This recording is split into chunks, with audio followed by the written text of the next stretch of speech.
is he building in there?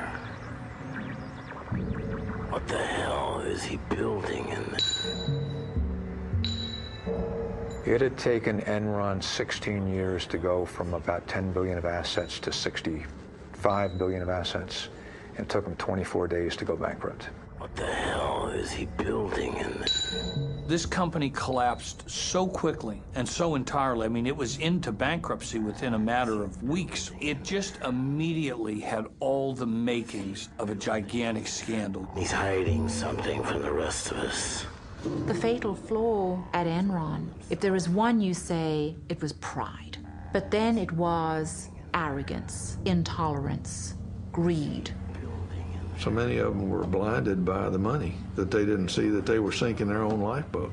We have a right to know. It just got hungrier and hungrier. Sooner or later, they were doomed to go off that cliff at 90 miles an hour. It's astounding that they got away with it for so long. In reality, Enron was a house of cards. What we didn't know is that the house of cards had been built over a pool of gasoline. It all sort of became smoke and mirrors. Committee will come to order. This is a case of America's largest corporate bankruptcy. The question here is what happened, who was responsible for it happening, and what can we do to prevent this sort of thing from happening again? I think the Enron story is so fascinating because people perceive it as a story that's about numbers, that it's somehow about all these complicated transactions. But in reality, it's a story about people, and it's really a human tragedy.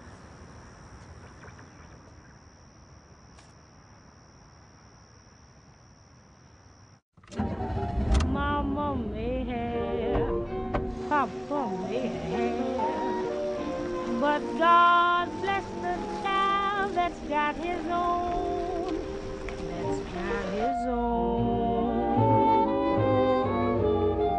Yes, the strong gets more while the weak ones fade.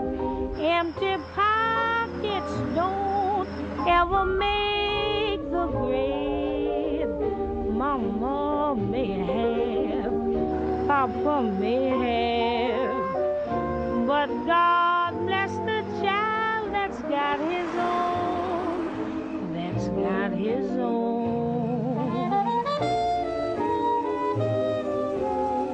Money, you got lots of friends crowding round the door. When you're gone and spending ends. On this date at 2:23 a.m., Sugar Land Police discovered John C. Baxter located inside his vehicle with an apparent gunshot wound to the head. At this time, there has been a suicide note located. Sort of, can you give us any indication whether this was related to Enron's bankruptcy? We do know that he was an Enron employee, but as far as any other indications of why he committed suicide, no, we do not.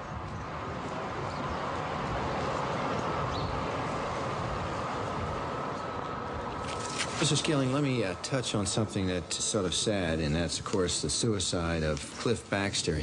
And you mentioned he was your best friend in your opening statement. Before he died, did you have many conversations with him? Yes.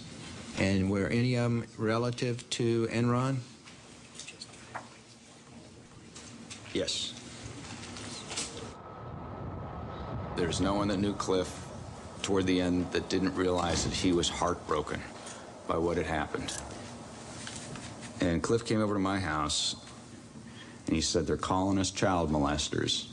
He says that will never wash off. But, Mr. Skilling, you don't believe that. I don't believe what? You don't believe that the press and everybody calling Cliff Baxter or yourself or anybody on the board of directors denigrating or tainting you, you don't think it's accurate. It's what you're saying to us here today. I do not believe, I did not do anything wrong that was not in the interest, and all the time that I worked for Enron Corporation, that was in the interest of the shareholders of the company. Ultimately, who was responsible for the downfall of Enron?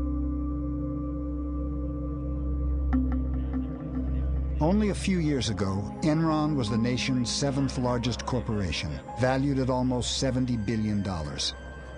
Pundits praised the company as a new business model. This trading floor was manned by America's best and brightest, charting the futures of energy and power. And high above each with a private staircase, Ken Lay and Jeff Skilling had built their own plush staterooms. They were known as the smartest guys in the room, captains of a ship too powerful to ever go down. In the Titanic, the captain went down with the ship. In Enron, it looks to me like the captain first gave himself and some friends a bonus, then lowered himself and the top folks down in the lifeboat, and then hollered up and said, by the way, everything's going to be just fine. Like Skilling, Ken Lay said he hadn't done anything wrong. Word with you real quick with CNN. Really not this morning. Thank you. Beyond the financial issues, some suspected a political conspiracy.